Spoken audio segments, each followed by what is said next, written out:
a trahi Gandrange, François Hollande a trahi Florange. Nous ne laisserons pas le président Macron saboter l'entièreté de la production d'acier en France et ArcelorMittal tout délocaliser en Inde, au Brésil ou aux États-Unis. Évidemment ici, aux côtés, en soutien des salariés et des syndicats de salariés d'ArcelorMittal et du site de Florange. Je rappelle que c'est un site qui déjà, il y a presque 15 ans, a vécu une trahison par un président de la République, François Hollande, qui a dit moi je vais maintenir ce site et qui finalement a fait fermer le site de Florange.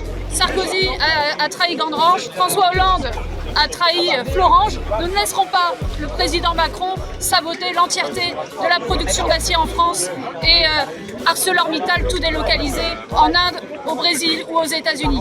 Et ArcelorMittal est en train effectivement d'organiser la destruction de toutes les usines d'ArcelorMittal en France.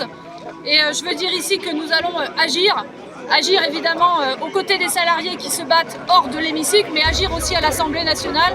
J'ai déposé une proposition de loi pour nationaliser ArcelorMittal la semaine dernière. On est en train de travailler cette proposition de façon transpartisane.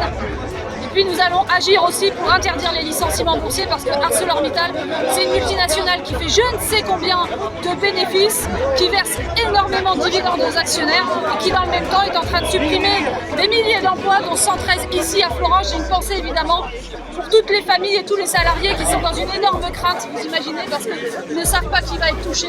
Et derrière, il y a des familles, derrière, il y a des vies humaines. Et c'est une catastrophe. Et ce gouvernement, et particulièrement le ministre de l'Industrie Ferracci, mais aussi jusqu'au Premier ministre Bayrou et jusqu'au président de la République, le président Macron, tous ont une responsabilité, tous organisent la destruction de l'industrie et de la production d'acier en France.